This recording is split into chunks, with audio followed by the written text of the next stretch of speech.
Assalamualaikum warahmatullahi wabarakatuh. Perkenalkan, kami dari kelompok 7 ingin mempresentasikan sebuah hasil penelitian yang berjudul Analisis Strategi Pemasaran Alfamart Daerah Jakarta, Bogor, Bekasi berdasarkan penilaian konsumen. Kelompok kami terdiri dari 5 mahasiswa, yaitu saya sendiri, Fadli Nur Fadilah. Saya Aulia Puspita. Saya Nesya Liparasma. Saya Sabrina Nindita. Saya Ugi Sulistiani. Makalah ini disusun untuk memenuhi tugas ujian akhir semester mata kuliah metode kuantitatif. Berikut adalah penjabaran hasil presentasi kami.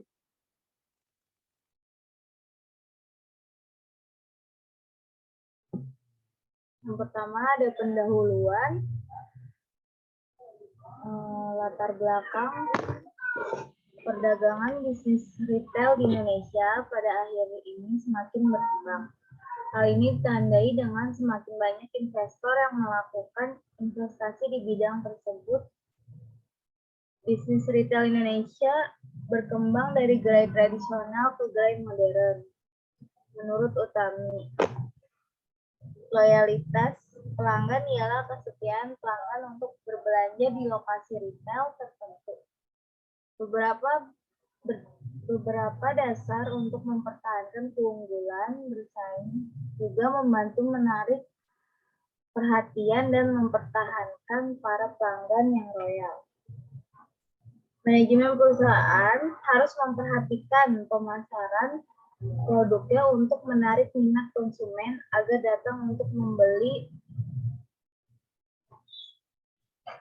Strategi dan sistem pemasaran harus dapat digunakan sebaik-baiknya untuk mengatasi rivalitas yang ada.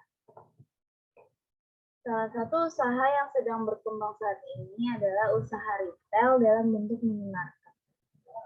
Adanya konsep retail dalam bentuk minimarket telah diperkenalkan ke negara-negara berkembang yang konsumennya belum mempunyai pengalaman berbelanja di toko yang berskala besar dengan jenis produk yang beragam, namun pada tingkat harga yang relatif rendah.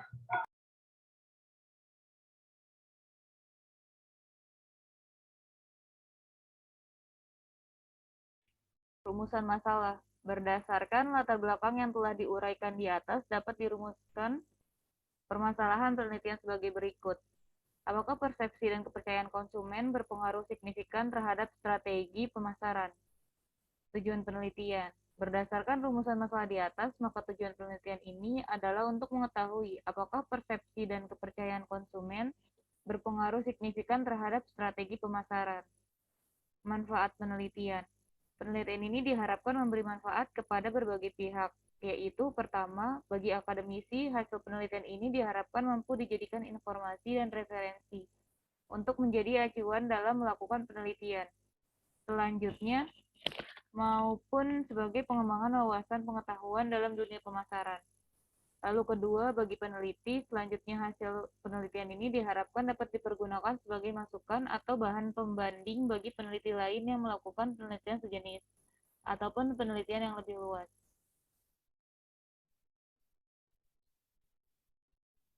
Landasan teori.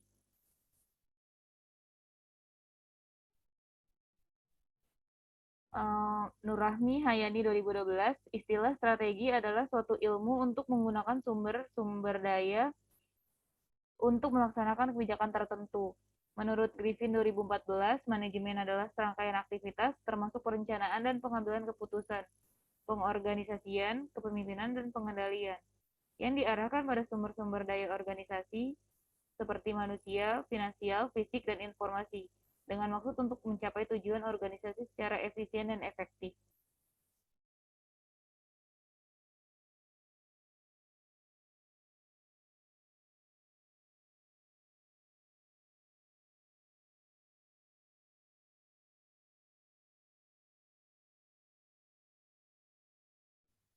Armstrong dan Keller 2012 menyatakan bahwa pemasaran merupakan suatu proses sosial dan manajerial yang di dalamnya individu dan kelompok mendapatkan apa yang mereka butuhkan dan inginkan dengan menciptakan, menawarkan, dan secara bebas mempertukarkan produk yang bernilai dengan yang lain. Pengertian persepsi. Persepsi adalah proses pemahaman atau pemberian makna atas suatu informasi terhadap stimulus. Stimulus didapat dari proses penginderaan terhadap objek, peristiwa, atau hubungan-hubungan antar gejala yang selanjutnya diproses oleh otak. Terdapat 3 item dimensi persepsi manfaat guna membentuk konstruk persepsi manfaat, yaitu yang pertama menjadikan pekerjaan lebih mudah, kedua bermanfaat, dan ketiga menambah produktivitas.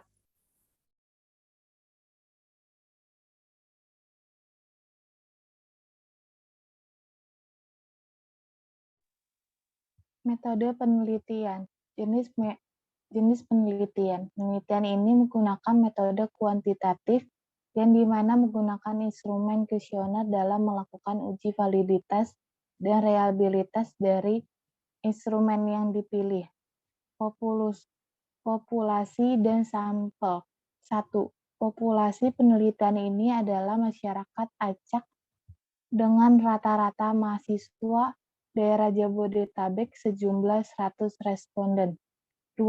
Besarnya sampel dan dalam penelitian ini ditetapkan dengan rumus Slovin. N sama dengan N dibagi 1 tambah NE2, di mana N ukuran sampel, N ukuran populasi, E persentase kelonggaran ketidaktelitian yang masih dapat ditolerir dalam pengambilan sampel. Dalam penelitian ini ditetapkan E adalah 10%, sedangkan N adalah 820. Jadi minimal sampel yang diambil penelitian adalah N sama dengan 100 dibagi 1 tambah 100 atau 0,1/2.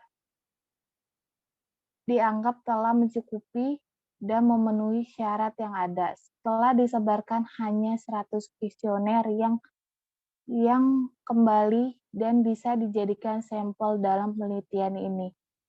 Sampling. Dalam penelitian ini memakai teknik purposive sampling.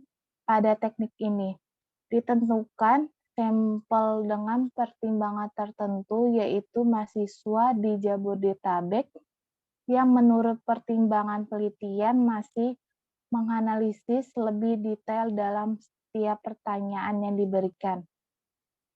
Jenis dan sumber data. 1. Data primer. Data primer pada penelitian ini didapatkan dengan cara menyebarkan kuesioner kepada masyarakat yang tinggal di wilayah Jabodebek. 2. Data sekunder. Data sekunder pada penelitian ini didapatkan melalui buku, majalah, literatur, artikel, internet, dan tulisan ilmiah yang mendukung topik penelitian. Metode dan prosedur pengumpulan data. Alat yang digunakan untuk pengumpulan data pada penelitian ini adalah kuesioner. Kuesioner tersebut disebarkan secara langsung kepada masyarakat yang tinggal di wilayah Jabodebek. Selanjutnya, pengurus variabel-variabel pada penelitian ini dilakukan dengan menggunakan skala Likert, yaitu digunakan untuk mengukur sikap, pendapat, persepsi seseorang atau sekelompok orang tentang fenomena sosial. Skala Likert yang dilakukan pada penelitian ini ditandakan dengan angka 1-5, yaitu sebagai berikut. STS sangat tidak setuju, TS tidak setuju, N netral, S setuju, SS sangat setuju. Setelah semua data diolah dan diperoleh nilai rata-rata dari masing-masing indikator, Nilai mean jawaban responder terhadap masing-masing indikator penelitian akan dibagi menjadi 5 kategori, yaitu sangat tidak setuju, tidak setuju, netral, setuju, dan sangat setuju, yang dibuat dengan ketentuan. Interval kelas atau nilai tertinggi dikurang nilai terendah dibagi kategori.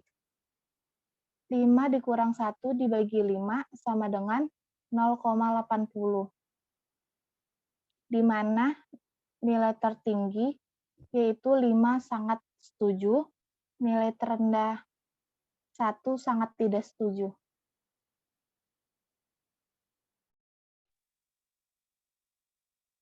Metode analisis data.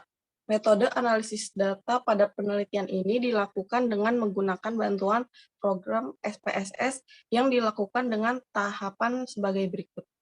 1. Uji validitas. Uji validitas pada penelitian ini dilihat dari nilai R hitung. Apabila nilai R hitung lebih besar dari R tabel, maka dikatakan valid.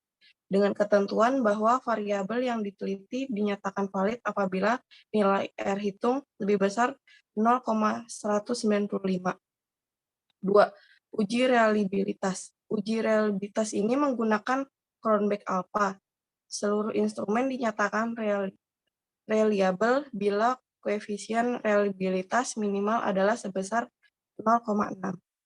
Uji statistika deskriptif. Analisa deskriptif ini dilakukan dengan pengujian hipotesis deskriptif. Hasil analisisnya adalah apakah hipotesis penelitian dapat digeneralisasikan atau tidak. Jika hipotesis 0 atau H0 diterima, berarti hasil penelitian dapat digeneralisasikan. Analisis deskriptif ini menggunakan satu variabel atau lebih, tapi bersifat mandiri. Oleh karena itu, analisis ini tidak berbentuk perbandingan atau hubungan. Analisis dan pembahasan. Sejarah singkat perusahaan. PT Sumber Alvaria Trijaya Tbk merupakan salah satu perusahaan di bidang retail yang cukup besar dan terkemuka di Indonesia.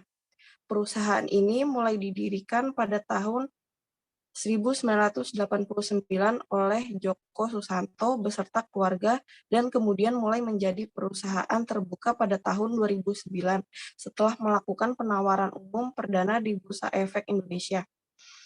PT Sumber Alvaria Trijaya Tbk mulai fokus untuk mengembangkan usahanya di bidang retail. PT Sumber Alvaria Trijaya Tbk terus mengalami perkembangan yang cukup pesat dan signifikan. Hal ini ditujukan dengan adanya ekspansi pangsa pasar yang dilakukan oleh PT Sumber Alvaria Trijaya Tbk ke berbagai kota di Indonesia seperti Lampung, Bali, Makassar, Palembang, Medan, Jambi, Pekanbaru, Banjarmasin, Pontianak, Manado, dan Batam. Tak hanya bermain di dalam negeri, PT Sumber Alvaria Trijaya Tbk juga mengembangkan bisnisnya hingga ke negara lain yaitu Filipina.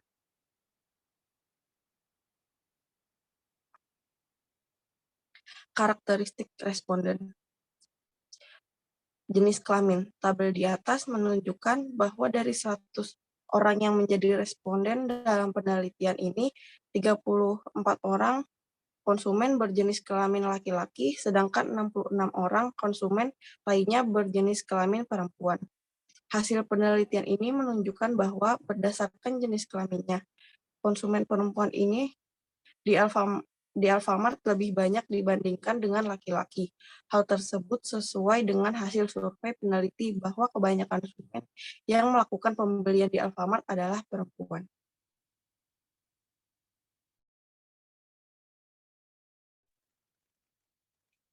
Selanjutnya ada usia. Dari tabel di atas menunjukkan bahwa dari 100 orang yang menjadi responden dalam penelitian ini, ada 92 orang konsumen Alfamart berusia 17-25 tahun, 4 orang berusia 25-35 tahun, dan 4 orang berusia 35 tahun ke atas. Hasil penelitian ini menunjukkan bahwa berdasarkan usia, konsumen yang berusia 17-25 tahun adalah konsumen terbanyak yang telah melakukan pembelian di Alfamart. Hal tersebut sesuai dengan hasil survei penelitian bahwa kebanyakan konsumen yang melakukan pembelian di Alfamart adalah para konsumen yang berusia remaja.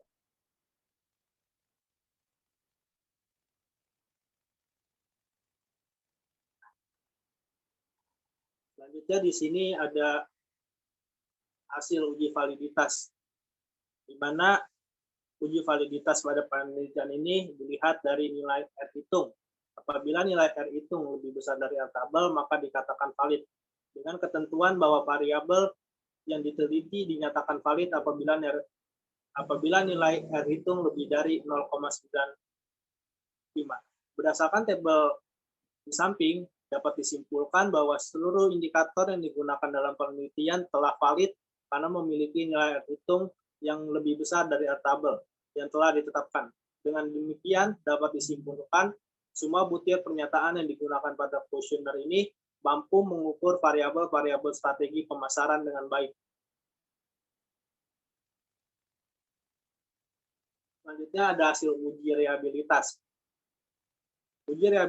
Uji reliabilitas ini menggunakan Cronbach's alpha. Seluruh instrumen dinyatakan reliable bila koefisien reliabilitas minimal sebesar 0,6. Berdasarkan tabel di atas, dapat disimpulkan bahwa seluruh indikator yang digunakan dalam penilaian ini telah reliable karena memiliki nilai Cronbach's alpha yang telah ditetapkan. Dengan demikian dapat disimpulkan bahwa para konsumen Alfamart telah memberikan jawaban yang konsisten dari satu pernyataan ke pertanyaan lainnya pada kuesioner yang telah diberikan.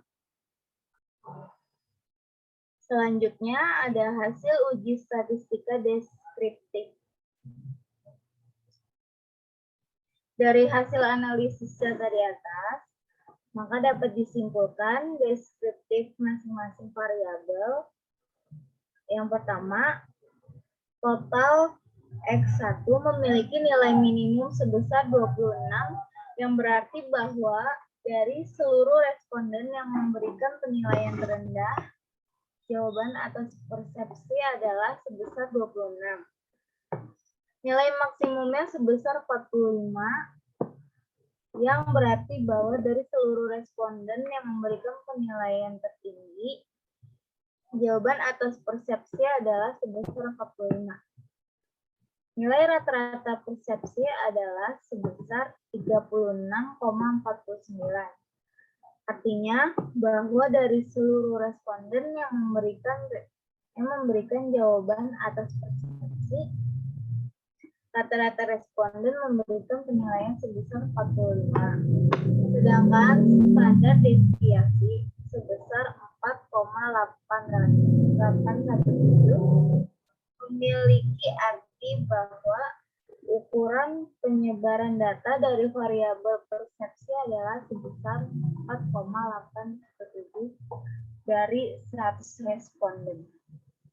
Yang kedua, total dari X2 memiliki nilai minimum sebesar 27, yang berarti dari seluruh responden memberikan penilaian terendah, jawaban atas kepercayaan adalah sebesar 27.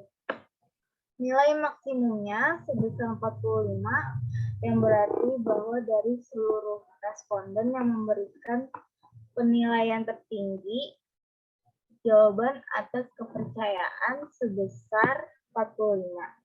Nilai rata-rata kepercayaan adalah sebesar 36,68.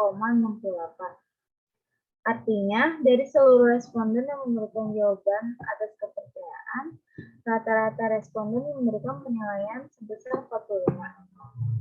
Sedangkan standar deviasi sebesar 4,934 memiliki arti bahwa ukuran penyebaran data dari variabel kepercayaan adalah sebesar 4,934 dari 100 responden.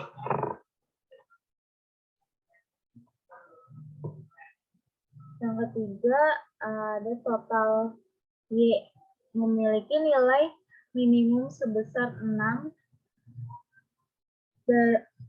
dari seluruh responden yang memberikan penilaian terendah jawaban atas partisipasi sebesar 6. Nilai maksimumnya sebesar 10 yang berarti dari seluruh responden yang memberikan penilaian tertinggi jawaban atas partisipasi adalah sebesar 10.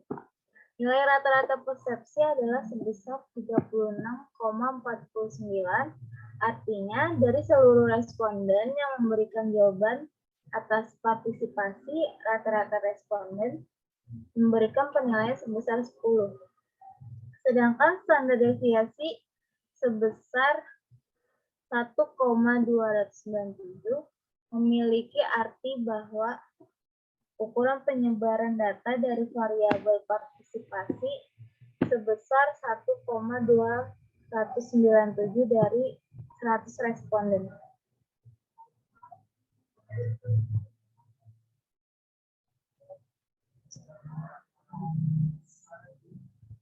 Ini dapat disimpulkan berdasarkan dari hasil analisis data dan pembahasan pada penelitian ini, maka dapat disimpulkan yang pertama, seluruh konsumen memiliki persepsi yang positif terhadap strategi pemasaran yang digunakan oleh Alfamart.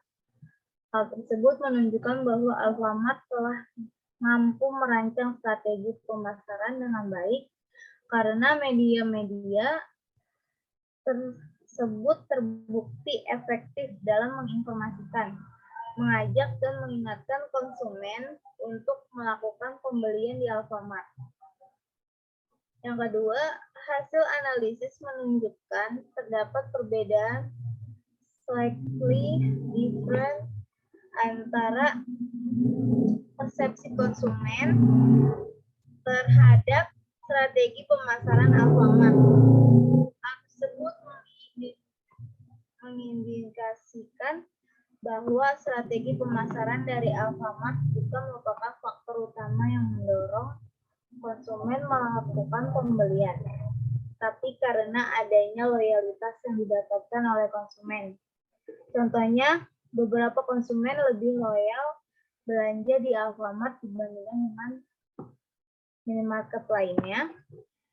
Salah satunya karena konsumen memiliki pandangan atau kondisi di mana dia sudah terbiasa dengan Alfamart.